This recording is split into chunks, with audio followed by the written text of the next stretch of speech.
아마 여러분 살아오면서 혹 어떤 사고를 한번 당해본 적이 있습니까? 어떤 사고? 저는 오래전에 밤에 우리 식구가 다 타고 있는 자동차를 운전하고 가다가 큰 교통사고를 한번 만난 적이 있습니다. 그것도 이제 음주 운전자가 서 있는 제 차를 와가지고 그냥 거의 뭐 정면은 아니지만은 거의 정면에 가까운 측면을 그냥 추돌하는 이와 같은 참 큰 사고를 한번 당했습니다. 차를 산 지가 불과 몇 주 안 되는 정말 삐까번쩍하는 이 새 차가 한순간에 완전히 고물상으로 바뀌어버리는 큰 사고를 한번 당했습니다. 참 감사한 것은 그런 사고를 당했는데도 저를 포함해서 우리 집 사람과 우리 아이들이 그렇게 크게 안 다치고 차만 그냥 박살이 나고 이렇게 위기 가운데 하나님께서 우리 가족을 지켜주신 그런 사건 저는 아직도 잊지 못합니다. 조금만 차가 틀어져서도 완전 측면에 차가 들어갔으면은 이미 그때 우리는 뭐 이미 주님 나라 가지 않았겠나. 살아 있었어도 정상적인 그 모습으로 살지 못했을 것이다. 왜냐하면 워낙 차가 속도를 내가지고 그냥 들이받았기 때문에 뭐 참 그 순간을 생각하면은 참 하나님의 은혜가 얼마나 감사한지. 뭐 차가 부서졌는 그것보다도 우리 가족이 다치지 않고 그 위기 가운데서 이렇게 살아남을 있었다 하는 것을 생각하면은 얼마나 참 감사한 일인지 모르겠어요. 여러분, 보통 사고가 날 때 한 가지 공통점이 있어요. 그게 뭐냐면은 눈 깜짝할 사이에 아차 하는 순간에 사고가 일어납니다. 여러분 지난 30일 날 그 충남 아산에 자동차 전용 도로에 개 한 마리가 들어와가지고 그 유기견을 구출하려고 그 소방서 대원들이 출동을 했어요. 그것도 여자 소방대원들.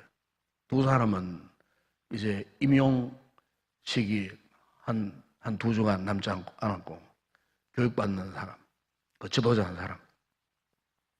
그래서 이제 길가에 소방차를 세워놓고 앞에 유기견을 이렇게 구출하려고 하는 그 순간에 바로 그 순간에 큰 대형 트럭이 그냥 무작정 브레이크 한번 밟지 않고 그냥 무작정 추돌해 들어와가지고 순식간에 그 젊은 여자 소방 대원들이요 90m까지 그 차에 밀려가면서 참 끔찍한 사건이 일어났어요.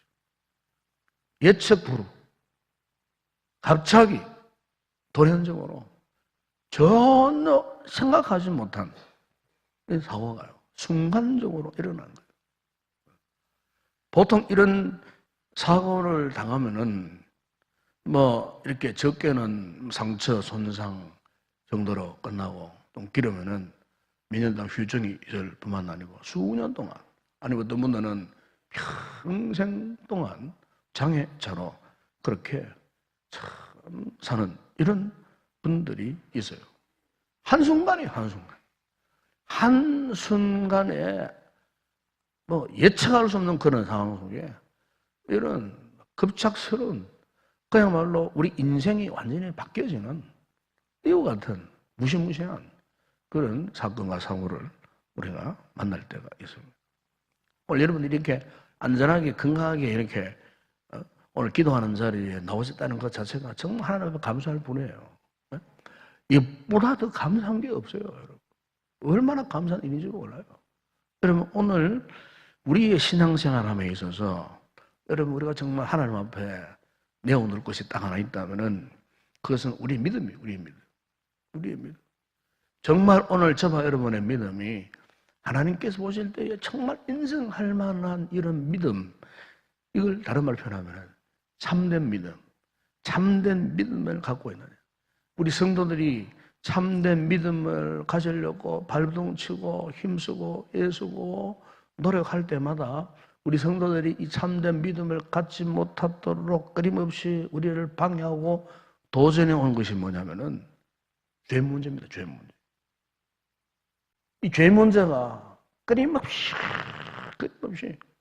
한순간도 놓치지 않습니다. 그래서 순간을 포착하고 이 죄악이 우리 성도들의 영적 삶을 침투해 들어옵니다. 예. 그래서 사고가 그렇게 한순간 나는 것처럼 믿음 생활을 잘 하다가 믿음 생활에서 실패하는 경우도 한순간이에요, 한순간. 한순간에 그 죄가 치고 들어와가지고 그 죄를 막을 길이 없어요.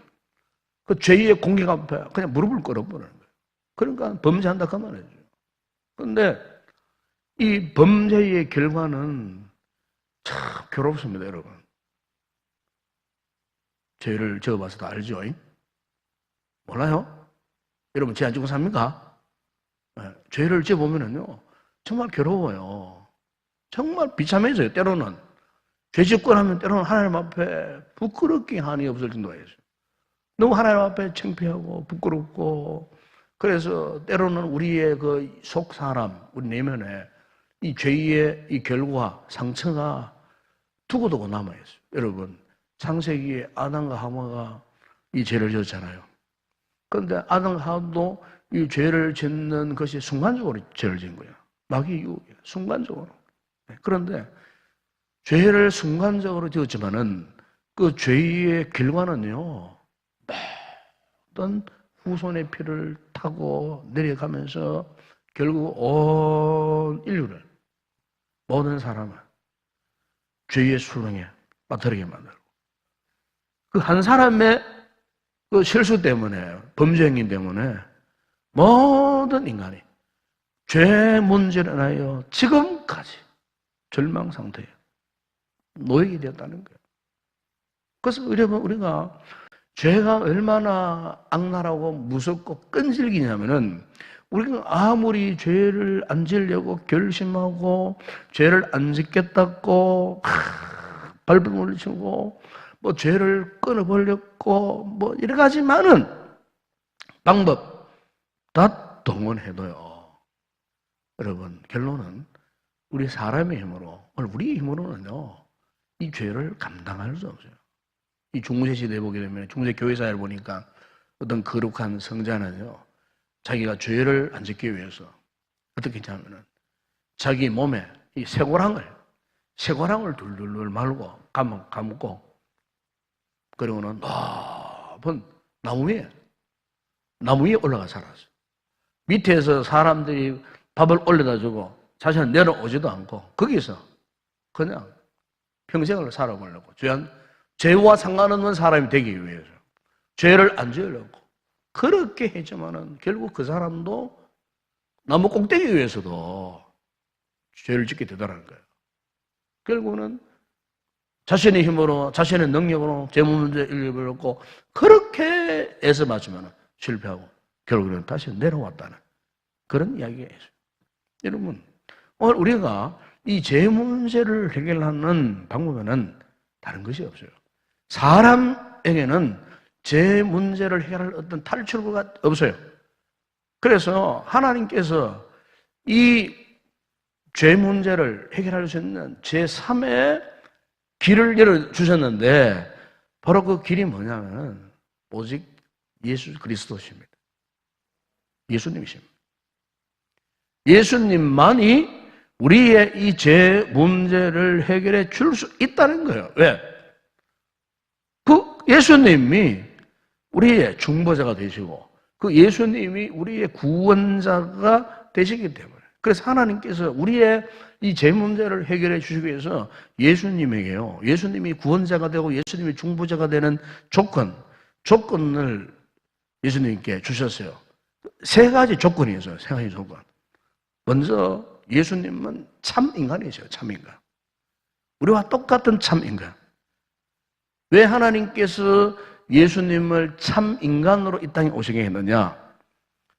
인간이 죄를 지었기 때문에, 인간이 죄를 지은 것은, 그리고 인간에게 그 책임을 묻고 싶은 거예요. 예? 그 지은 죄를 하나님께 묻고 싶은 게 아니고, 인간이 지은 죄를 인간에게 그 죄를 묻고 싶은 거예요. 그 책임을 묻고 싶었다는 거예요. 하나님의 의도는 그거예요. 그래서 그의 아들 예수님을 참 인간으로. 그래서 그분이 사람의 몸을 입고 이 땅에 오셨다는 겁니다. 그분이 그렇게 오셔야 우리의 죄를 책임져 줄 수 있기 때문에. 그럼 또 하나 조건이 있어요. 인간의 몸으로 오시지만은 죄가 없어야 돼요. 죄가. 참 인간이면서도 죄가 없어야 우리의 죄 문제를 해결해 줄 수 있는 구원자가 될 수 있고 중보자가 될 수 있다는 거예요. 죄에 빠진 인간은 절대로 다른 사람을 구원할 수 없어요. 예를 들면은, 자, 같은 배를 타고 망망대해 바다를 항해하다가 풍랑을 만났어. 그러면은 파손당하잖아요. 그럼 망망대해에서 그냥 다 같이 빠져 죽어요. 같은 배를 탄 사람은 그 누구도 그 배에 탄 사람을 구원할 수 없어요. 다른 데서 구조선에 와야 구원받을 수 있는 거예요. 같은 배를 탄 사람은 누구나 다 바다에 같이 빠져 죽을 수밖에 없어요. 그와 똑같아요. 네. 여러분, 큰 빚을 진 사람이 어찌 다른 사람의 빚을 갚아줄 수 있겠습니까? 자신이 빚이 없어야 되는 거예요. 자신에게 빚이 없어야 다른 사람의 빚을 대신 갚아줄 수가 있는 거예요. 마찬가지로 구원자, 우리 인간을 구원하기 위해 오시는 중보자, 구원자는 죄가 없어야 돼요. 그리고 예수님께서는 이 죄를 없애시기 위해서 어떻게 태어나셨습니까? 동정녀 마리아의 몸에서. 그것도 성령으로 잉태하여 태어나셨다는 거예요. 그 이유가 있어요. 예수님에게 죄가 없어야 되기 때문에. 죄가 없어야 진정 우리의 중보자가 되고 우리의 구원자가 될 수 있기 때문에. 그리고 또 하나의 조건이 있어요. 그분은 우리의 구원자가 될 수밖에 없는 중요한 조건은 참 하나님이셔야 돼요. 참 하나님. 제가 세 가지 이야기했습니다. 참 인간, 그리고 죄가 없어야 되고, 그리고 세 번째 또 하나는 참 하나님. 사람은 누구나 자기 힘으로는 이 죄값을 갚을 수 있는 사람은 아무도 없어요. 어떤 피조물이 이 죄값을 다 갚아줄 어떤 피조물도 존재하지 않아요. 우리의 죄값을 치르기 위해서는 하나님만이 할 수가 있는 거예요. 하나님. 그래서 예수님께서 자신이 하나님과 동일하게 존재하시는 분으로 그분이 이렇게 말씀했어요. 여러분, 요한복음 8장 40절을 한번 찾아보세요. 거기 보면 이런 말씀이 있어요. 예수께서 이르시되 하나님이 너희 아버지였으면 너희가 나를 사용하였으리니 이는 내가 하나님께로부터 나와서 왔습니다. 나는 스스로 온 것이 아니요 아버지께서 나를 보내신 것이니라. 예수님 당신이 스스로 그렇게 말씀하셨어요. 나와 아버지는 하나예요. 하나님 아버지께서 성자 예수 그리스도를 이 땅에 보내셨다는 거예요. 여러분, 오늘 우리 성도들이 참된 믿음을 가질 수 있는 근거가 바로 이겁니다. 예수님은 100% 완전한 사람이시고 100% 완전한 하나님이시고 그리고 그분에게는 죄가 전혀 없다는 거예요. 그래서 예수님이 우리의 구원자, 중보자가 돼요. 오늘 저와 여러분은 이런 믿음을, 이 믿음을 가지고 예수를 믿는 겁니다. 이 믿음을 가지고 여러분 유사 기독교 신앙을 가진 사람들 보십시오. 이단 종파들을 보십시오. 예? 여러분 저 교회사에 보게 되면 초대교회 때에 강력했던 그 이단들이 있었어요. 이단. 그 먼저 하나는 영지주의자들, 이 그노스틱 영지주의자들. 이 영지주의자들은요, 그 당시 헬라 철학 이원론을 바탕으로 해갖고 예수님을 해석했어요. 어떻게 해석했느냐? 어떻게 거룩하신 하나님이 더러운 물질에 불과한 사람의 몸을 입을 수가 있는가? 이렇게 해서 이들이 뭘 부정했냐면은 예수님의 신성에 대해서 부정했어요. 저 예수는 하나님 아니다. 어떻게 거룩한 하나님이 낡고 천난 죄악으로 오염된 인간의 몸을 입고 그걸 손다는 거예요. 그래서 이 영주자들이요, 하나님, 예수 그리스도의 신성을 부정했어요. 신성. 하나님 아니다. 그냥 순수 인간이다. 인간에 불과하다. 그리고 하나님, 신성을 제거해버렸어요. 또 하나 이단이 있어요. 도세티즘이라는 이단이 있었어요. 이 이단은요, 반대로 예수님의 인성을 부정했어요. 예수님의 인성. 예수님은 인간이 아니고 하나님이다. 그래서 하나님이기 때문에 그냥 인간인 척 했다는 거예요. 이 사람들은. 예수님은 인간인 척해서 십자가에 달려 돌아가시는 것도 하나님의 신이신데 그냥 인간인 척 했기 때문에 십자가의 고통을 모르셨다는 거예요. 십자가의 고통. 여러분, 우리가 성경적으로 보게 되면 이단이 뭐냐? 예수님의 신성과 인성 어느 한쪽도 이렇게 거부하면요, 그게 바로 이단이에요. 그게 바로 이단. 아마 여러분 작년에 뉴스를 알겠지만은 이집트에 콥트 크리스찬, 콥트 교회가 있어요. 콥트 교회. 이 기독교입니다. 예. 이집트가 이슬람 국가잖아요. 이슬람 국가인데도 이 콥트교, 콥틱 크리스찬들이 1000만 명이 있습니다. 우리나라의 개신교보다 더 많아요. 1000만 명의 이 콥트교 신자들이 있어요.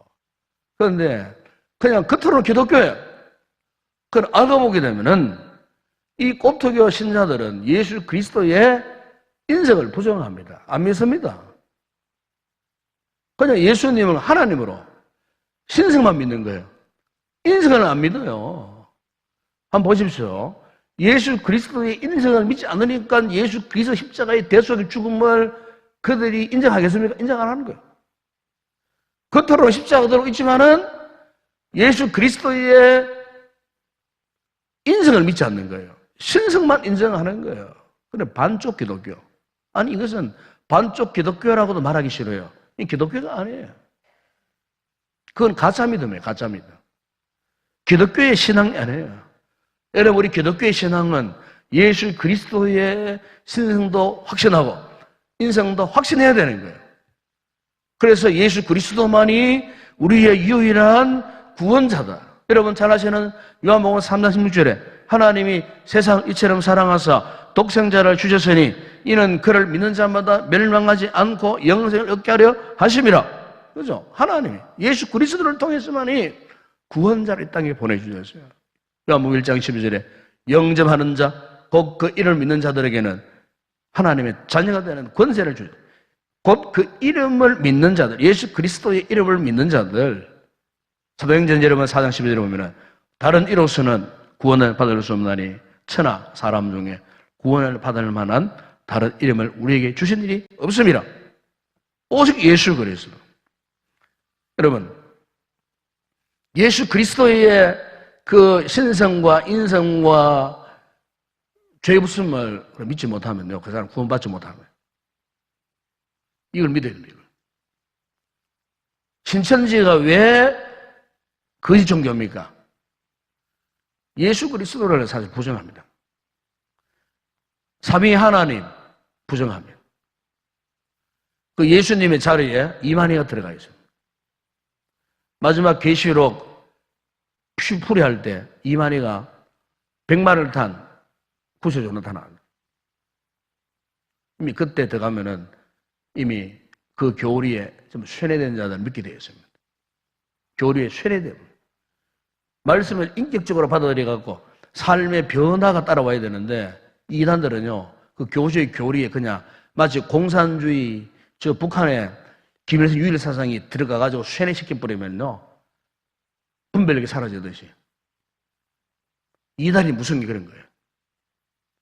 우리처럼 인격적으로 말씀을 전하고 배우고 훈련받고 변하는 사람 살아간 게 아니에요. 그 사람 악한 영이 지배를 받아가지고 완전히 잘못된 거짓 진리에 교리에 쇠뇌되어 버려요. 나중에는 빠져나오지도 못해요. 부부관계도 깨어지고 가정의 자식관계도 깨어지고 다 깨어져 버려요. 가정도 버려버려요. 첫날 만나고 속으로 들어가가지고 살고 있는 거예요. 그래서 무서운 거예요, 이단들이.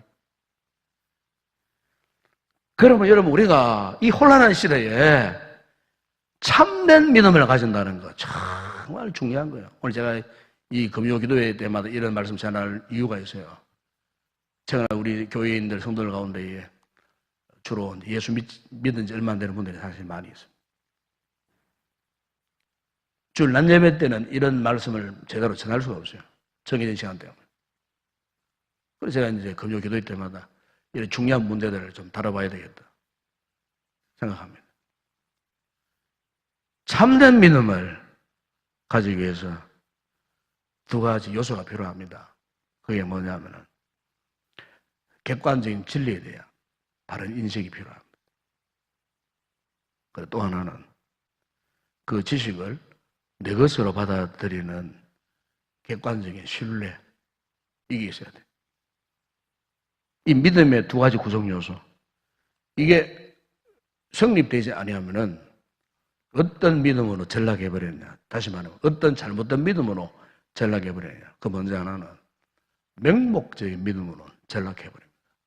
맹목적이다 하는 말이 무슨 말이냐면은 올바른 판단을 무시해버리는 거예요. 올바른 판단이 안 서요. 예수를 믿어도 올바른 판단, 진리에 대한 판단을 갖고 그게 수긍하고 신뢰하고 아멘하고 확신을 갖고 예수를 믿어야 되는데 그냥 맹목적이에요. 진리에 대한 판단이 없어요. 그래서 이런 분들의 신앙의 특징이 뭐냐면은 예수를 믿어야만 구원받는다 하는 이 사실에 대한 확신이 없으니까 그냥 대충 따라다니는 상태. 따라서 왔다 갔다 하는 상태. 그래서 기분 상하면은 교회에서 절간으로도 위치를 바꿀 수 있어요. 교회 다니다가 뭐 절에 갔다가 삐지면 또 교회로 오고, 절에 갔다가 교회 갔다가 완전히 어떤 바른 판단이 안 서는 거예요. 이 맹목적 신앙이에요. 오늘날 교회 안에 성도들 가운데에 이렇게 믿음이 불확실한 사람, 이런 분들이 사실 많이 있어요. 제가 교회 나옵니다. 예배도 드립니다. 헌금 생활도 합니다. 교회 봉사도 합니다. 다른 거 다 해요. 그런데 이런 분들이 어떤 오해를 하느냐. 이 같은 종교적 열정, 열심이 자신의 신앙이라고 착각하는 거예요. 교회 직분자들 이런 분들이 많이 있어요. 자신의 종교적 관록, 경험, 경력, 열심, 이게 내 신앙이다. 천만에 그 신앙 아니에요. 그건 하나의 열매입니다. 열매. 우리가 참된 신앙을 가지면은 저절로 예배를 사모하고 기도를 사모하고 전도하기를 원하고 열심히 하나님 앞에 드리기를 원하고 섬기고, 이거 열매, 신앙의 열매예요. 그런데 신앙의 열매로 맺어지면 다행인데 그게 아니고 자신의 종교적 열심으로 그런 일을 한다, 그 말이에요. 만약 오늘 저와 여러분이 정말 내가 참된 신앙을 바탕으로 해서 예수 그리스도를 정말로 인격적으로 사랑하고 사모하고 하는 간절한 주님을 사랑하는 마음이 너무나 뜨거웠어. 그래서 내가 그렇게 한다. 진짜 신앙이에요. 그런데 그게 없어요. 우리 할아버지가 믿어왔으니까, 우리 아버지가 그렇게 해왔으니까 나도 그걸 보고 그냥 배우고 저절로 나도 모르게 의식적으로 습관적으로 그냥 따라하는 행위, 그 신앙이 아닙니다, 여러분. 그런 신앙은 구원받지 못해요. 바로 이것을 두고 맹목적 믿음이라고 하는 거예요. 우리가 이런 신앙에 빠지면 안 됩니다. 이게 잘못된 믿음이에요. 또 하나 어떤 게 있느냐면 지식적인 믿음이 있습니다. 지식적 믿음. 이걸 다른 걸 표현하면 역사적 믿음이란 말이죠. 이 믿음 역시 구원받지 못해요. 이 믿음을 가지고는. 무슨 말이냐면은, 마치 예수님을 믿는 것이, 아마 여러분 나 역사를 보게 되면은, 저 서울에 광화문 사거리에 가면은 세종대왕 동상이 앉아 있습니다. 그렇죠?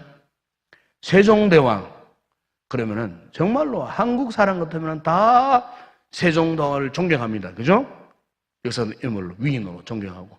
야, 세종대왕이 한글을 만들어가지고, 이렇게 참 서민들, 불쌍한 백성들을 위해서 글을 만들어가지고, 한글을 제창 반포하고, 참 우리 문자를 익히게 만들고, 정말로 정말 세종대왕은 위대한 분이야. 정말 존경할 거예요.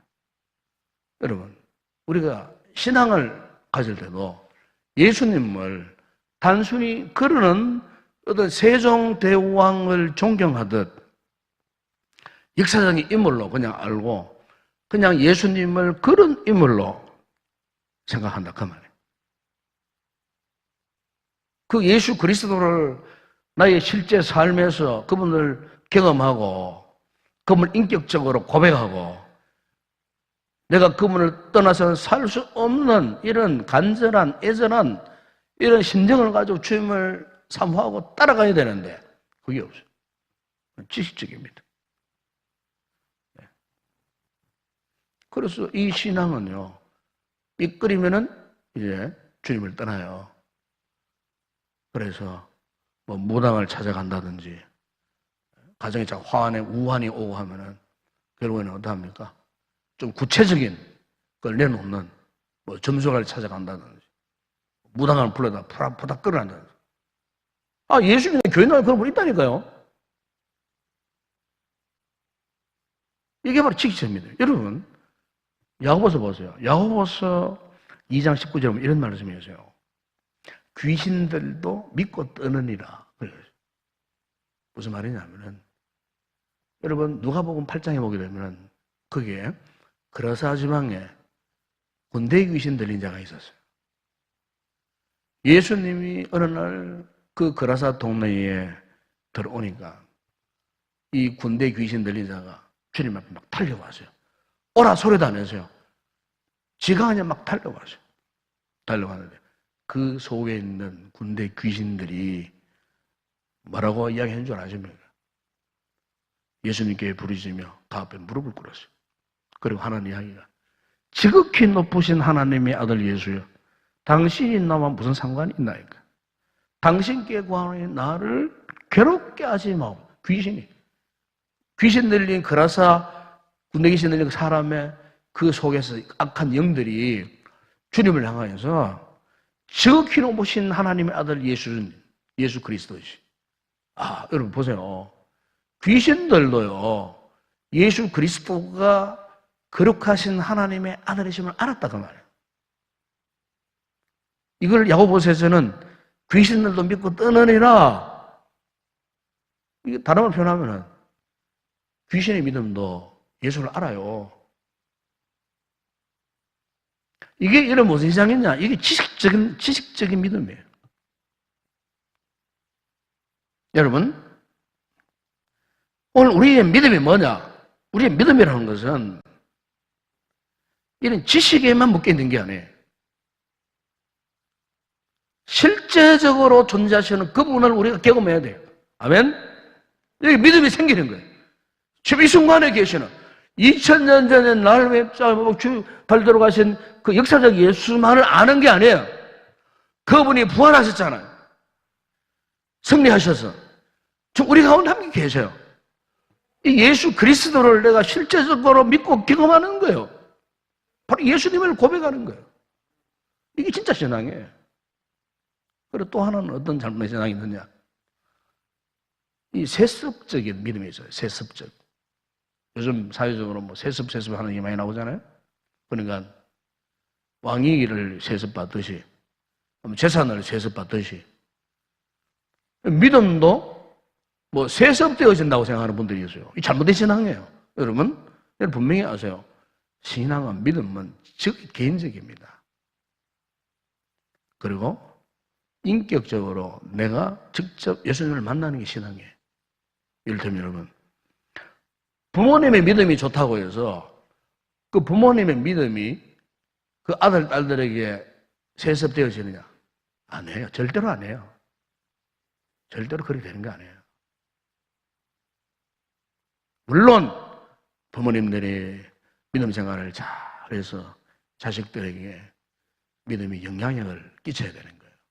그래서 자녀들이 부모의 생활을 본받고 부모님들이 그렇게 믿어오셨던 것처럼 자녀들이 잘 신실할 믿음으로 할 수 있도록 이 부모의 역할은 자녀들을 말씀으로 교훈하고 훈계하고 가르치고 본을 보이고 그러할 책임이 있지만은 그렇게 하지 않아도 내가 잘 믿어도 우리 아들들은 내 신앙을 그냥 전수받아가지고 그냥 세습되어져가지고 그냥 그들도 예수 잘 믿을 것이다.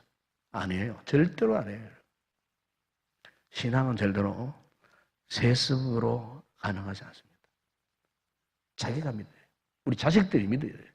아버지가 그렇게 눈물 흘리고 기도했던 것처럼 자식들도 그렇게 눈물 흘리고 기도해야 진짜 그 자식들도 참된 믿음을 가진 믿음의 후손이 된다 그 말이에요. 절대로 믿음은 세습적인 것이 아니라 그 말이에요. 그리고 마지막 또 하나 잘못된 믿음은 하나 이런 게 있어요. 개별적인 믿음. 자, 믿음을 가진 거죠. 그런데 우리 성도들의 신앙생활이 너무나 개인주의적인 믿음. 너무나 그 개인주의적인 믿음을 가지고 교회 생활하고 잘밖에 몰라요. 내 혼자만 잘 믿으면 되고 나 혼자만 기도 많이 하면 되고 그러다가 나 혼자만 은혜를 받으면 되고 나만 잘 살고 나만 축복받고 우리 가정 우리 가문만 그저 잘 살면 되고 그래서 자신의 영적인 그 삶을 다른 사람과 절대로 공유하지 않아요. 그저 자기만을 위한 거예요. 그러다 보니까 신앙이 너무나 독선적으로 흐르고 고집스럽게 자기만을 위한 그래서 교만스럽게 한이 없는 자기밖에 몰라요. 여러분 정말 인격적이고 건강한 믿음의 특징이 뭐냐면은 공동체적인 믿음을 가지는 겁니다. 이게 정말 중요한 거예요. 이러면요 공동체적인 믿음을 가지면 쉽게 잘 넘어지지 않아요. 제가 미국 가보니까 미국의 공원마다 아주 유명한 이 공원마다 레드우드라고 하는 숲이 있어요. 이 레드우드 숲에 가면 나무가요 그야말로 막 얼마나 큰지 몰라요. 나무 한 개의 아름다리가 뭐 성인 몇 명이 잡고 해도 되지 않는 그런 나무도 있고 어떤 나무는 뭐 높이가 25층 이상 되는 끝없는 그런 숲이 있어요. 그런 숲이.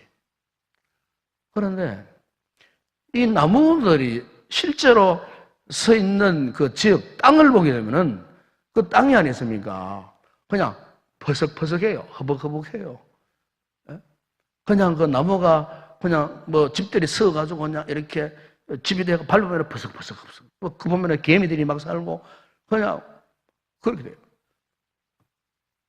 뿌리가 깊지 않아요. 뿌리가 안 깊어요. 높이가 보통 평균 18m, 20m 되는 나무들 뿌리가 없어요. 그런데 어떻게 그 나무들이 그런 오랜 세월 동안 수백 년 동안 그렇게 그 숲을 이루고 군락지를 이루고 세워질 수밖에 없었는가? 알고 보니까 그 숲을 이루고 있는 레드우드 그 숲 안에 그런 나무들이 아니었습니까? 뿌리가 아니었어요. 뿌리가 밑으로는 안 내려가도 뿌리가 옆으로 팍 이렇게 성장해가지고 나무들끼리 서로 붙잡아주는 거예요. 뿌리가 서로가 서로를 붙들어주는 거예요. 그러니까 그 숲은 그야말로 레드우드 숲 뿌리로 그냥 덮였어요. 바닥이. 뿌리가 깊이 들어가지 않아도 돌을 뚫고 들어가지 못해도 옆으로 번져가지고 나무들끼리 그냥 뿌리 안에서 그냥 붙들어주는 거예요. 그 연결. 그 모든 나무들이 하나로 연결되어 있어요. 그래서 웬만한 태풍이 와도요, 끄떡이 없어요. 만약 그 나무들이 홀로 외딴데 해서 금방 넘어질 거예요. 뿌리가 깊지 않기 때문에.